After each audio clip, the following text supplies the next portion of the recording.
My sister, Becky, faced a devastating turn of events when her husband discovered her infidelity and decided to kick her out of their home. In the aftermath, our parents stepped in and persuaded me to open my home to her during this difficult time. Little did I know, this decision would lead to even more turmoil, as Becky began to show inappropriate interest in my own husband. There's a lot of background to this situation, so let me explain it thoroughly from the beginning. I'm a 25-year-old woman with a twin sister named Becky. Growing up, we were incredibly close, sharing everything and supporting each other through the ups and downs of childhood and adolescence. However, during Becky's teenage years, our relationship took a sharp downward spiral. Becky was an extraordinary student, always excelling academically, while I was more average in my school performance. In her 8th grade, Becky was awarded a prestigious scholarship to attend a renowned institution specifically designed for gifted children like her. She was eager to accept the offer, but there was a significant hurdle. The high school she was set to attend was located far away, requiring her to commute for over an hour each day. We had the option to allow her to live on campus, but Becky was strongly opposed to this idea. She expressed that she was uncomfortable with the prospect of residing away from home in a campus environment. After much discussion and consideration, our parents decided that the best solution would be for Becky to live with our aunt, who is our father's sister. Our aunt had no children of her own and had never been married, making her a potential candidate to take Becky in. Although our father was initially hesitant about sending Becky to live with our aunt due to concerns about whether she could handle the responsibility, our aunt volunteered herself to care for Becky. She assured our parents that she could provide the supportive environment Becky needed to attend the school without compromising her future prospects. Consequently, Becky moved in with our aunt for the duration of high school, while I remained living with our parents. During this time, Becky would return home for holidays, and we made efforts to visit her whenever possible. For the first few months, everything seemed to be going smoothly. Becky often shared how much she was enjoying her new school, mentioning that the environment was intellectually stimulating, and that she was finally being challenged in ways that matched her abilities. I felt genuinely happy for her success, and had no reason to feel jealous.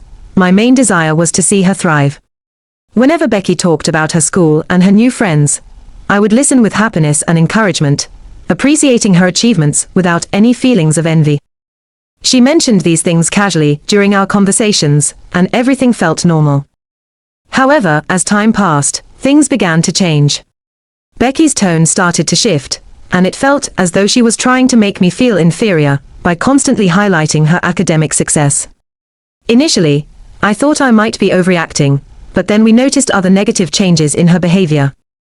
Our parents also started to observe these shifts, which made us all realize that something was seriously wrong with Becky.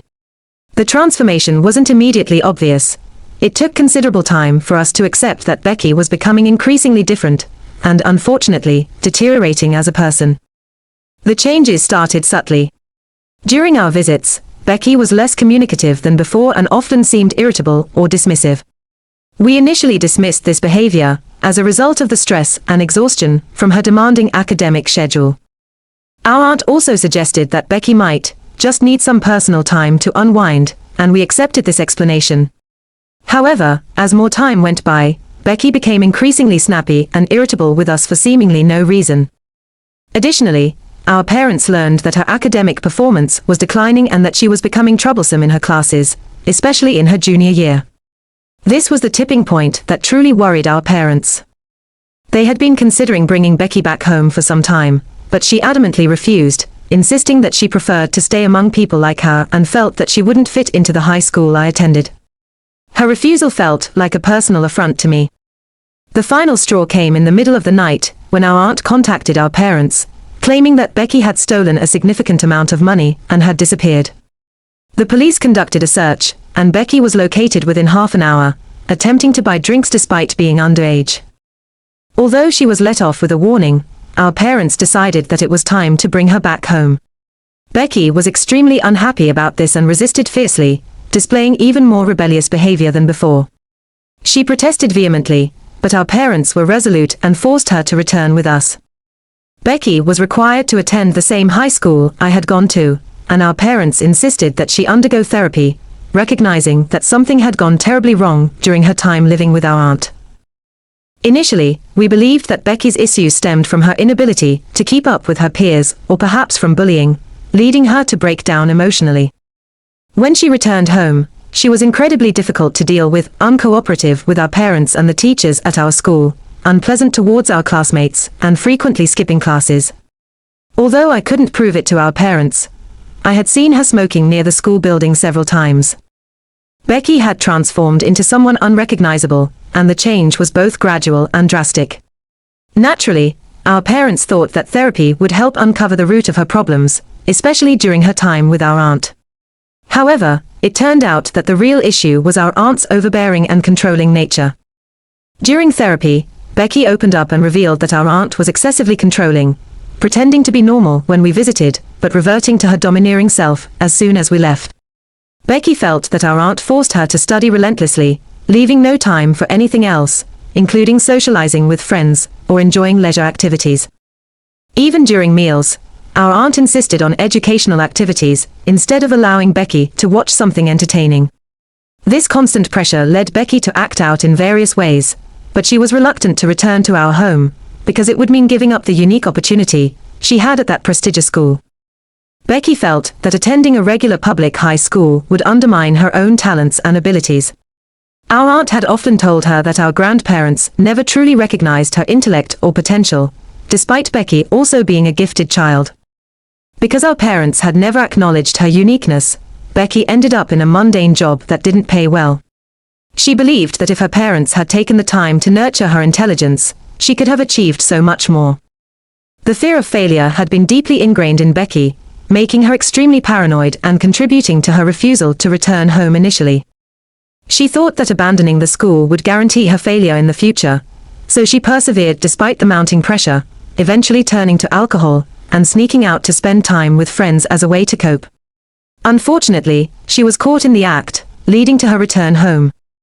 Becky expressed regret over letting go of a promising opportunity to better herself and felt that she was now destined to fail, leading her to give up entirely. It became clear that our aunt had significantly contributed to her developing such a serious disorder, which would impact her for the rest of her life. Our parents were devastated, feeling guilty for allowing our aunt to take Becky in, though I believed it wasn't entirely their fault since they had recognized the warning signs and tried to bring her back home. Our aunt had been adept at maintaining a facade of normalcy whenever we were around, preventing us from noticing the real issues unless Becky chose to reveal them. Ultimately, our parents filed a lawsuit against our aunt, seeking compensation for the damage she had caused, and fortunately, they won. The funds were allocated towards Becky's intensive therapy, which she required for several years. Becky managed to graduate from high school with difficulty, but was unable to pursue higher education due to her unstable condition. Our parents were hesitant to send her away again, fearing it might exacerbate her problems, and Becky refused to attend community college. As a result, she continued living with our parents until a few years ago, when she began dating a man named Toby. Toby moved in next door by himself after our previous neighbor sold their house and relocated. He was well aware of Becky's history, because our parents felt it was their responsibility to inform him, especially as they noticed Becky growing closer to him and frequently finding her making excuses to talk to him. Toby was a kind and compassionate individual who genuinely seemed to care for Becky. He disregarded her diagnosis and reassured our parents of his genuine affection for her, expressing his desire to pursue a relationship despite what he had been told. Although our parents were initially skeptical, Becky convinced them to let her move in with Toby after they had been dating for a few months. Toby's proximity next door allowed our parents to occasionally check in and ensure that Becky was doing well, which they found increasingly difficult to justify keeping a fully grown adult woman under their constant supervision. Becky eventually moved in with Toby, and our parents continued to monitor her to ensure she wasn't jeopardizing her future or her relationship. They also helped her secure a job as a receptionist at a friend's startup company around the same time, as Becky was reportedly tired of being confined at home. This position was intended to be low pressure, giving her the chance to gradually advance her career. Everything seemed to be going smoothly for Becky, and after nearly a year of living together, she and Toby decided to get married. Since they were already cohabiting, our parents approved of the marriage, believing it would bring stability to her life. Becky even quit her job to become a full-time stay-at-home wife, and being with Toby brought about positive changes in her behavior. She was kinder to everyone, no longer treating us like adversaries, or implying that she could thrive without us undermining her. Our parents felt this was a positive development, and Becky got married 2 years ago. I, on the other hand, married my boyfriend last year. Jack, my husband, and I have been together for almost 7 years, having met during our first year of college, and remaining inseparable ever since. Jack was fully aware of Becky from the moment I introduced him to our family. However, despite knowing about her history and her diagnosis, Becky began to flirt with him excessively, much more openly than I had anticipated. This behavior was highly inappropriate, especially since it was happening right in front of me. I had to repeatedly ask her to stop, and it wasn't until my mother intervened and told Becky to go back to her room that the situation reached a breaking point. The atmosphere became extremely awkward, and we had to explain to Jack that Becky's actions were just a manifestation of her lack of a filter. She would say and do anything without considering the consequences. Her attempts to flirt with Jack were a typical example of this behavior, but Jack chose to ignore her after the initial incidents, which only led Becky to become bored and start ignoring him in return. Their interactions remained strained, and neither Jack nor I felt it necessary to force a relationship between them, so we decided to let the situation remain as it was. Despite this tension, Becky had been invited to my wedding, as our parents wanted us to at least present a semblance of a happy family, even if our relationships were far from perfect. Becky seemed genuinely infatuated with Toby, and once they were together, she began to be nicer to everyone, which gave me hope that our family could finally start to heal and function more harmoniously. We began having monthly family dinners and genuinely tried to mend our fractured relationships, making progress over the past couple of years. It felt like we were becoming a happy family again, or so I thought. Unfortunately, our perception of harmony was shattered when we discovered that Becky had been unfaithful to Toby for about a year. This revelation was a complete shock to all of us, because we had always believed that Toby and Becky were deeply in love. The betrayal was even more painful, because her affair was with one of Toby's co-workers, making it a significant scandal within the family. Toby decided to file for divorce as soon as he found out, which happened by chance when Becky had left her phone unlocked and unattended, allowing her affair partner to send a text message without any effort to conceal the relationship. It seemed Becky had grown complacent after maintaining the affair for over a year, leading to her careless mistake. There was no way to convince Toby to take her back, and I couldn't blame him for his decision. Who would want to return to someone after such a betrayal? After a lengthy divorce process, it was agreed that they would sell all their shared property, including their house. Toby sold the house and divided the proceeds between the two of them. Following the divorce, Becky lived with our parents for a period, but our parents encouraged me to let her stay with me instead. Becky complained that living with our parents made her feel like a failure, stuck living with her parents after her marriage had fallen apart. She insisted that she could rent an apartment and live independently, but our parents were reluctant, fearing that she might harm herself or act recklessly if left to her own devices. They were practically pleading with me to take her in so she could rebuild her life. After repeatedly refusing our parents' requests, I eventually agreed to let Becky move in with me. I genuinely felt sorry for her, because every time I visited our parents' house after her divorce, she seemed like a shadow of her former self, almost ghostly and pitiful. Ignoring her felt impossible, as she was my sister, and I felt a familial obligation to help her. I took her in partly as a favor to our parents and partly because I wanted to help fix our family's fractured dynamics, perhaps driven by what I now recognize as a savior complex. On the day she moved in, everything seemed perfect. We allowed her to stay in the guest room, and she immediately made herself at home, appearing cheerful and lively, the first time I had seen her genuinely happy since the divorce. I was relieved and pleased to be able to help her. However, just one day after she moved in, Becky began to criticize trivial aspects of my home, such as the way I had decorated and the color of the paint on the walls. Her complaints felt petty, but I chose not to address them, thinking it wasn't worth causing conflict over minor issues. The situation took a turn for the worse when, during dinner, Becky started flirting blatantly with my husband. It was unbelievably inappropriate. She asked him odd questions and gave him suggestive looks throughout the meal. I could sense both my husband and I feeling increasingly uncomfortable. On multiple occasions, she would deliberately brush her hand against his without any valid reason, which left me utterly speechless. Eventually, my husband and I decided to leave the dinner table abruptly without finishing our meal. Once we were in our room, we agreed that Becky needed to leave our home immediately. There was no way I could allow Becky to continue living with us and behaving in such a manner towards my husband. We decided that Becky would have to return to living with our parents. If her mental health depended on staying with them, that was her issue, but it wasn't my responsibility since she was not my daughter. I had tried to help our family by taking in someone like Becky, but it became clear that some people are beyond fixing. They remain ungrateful despite your efforts. My empathy for her clouded my judgment, making me want to help her despite her being a problematic sister. After dinner, I called our parents to inform them of what had happened.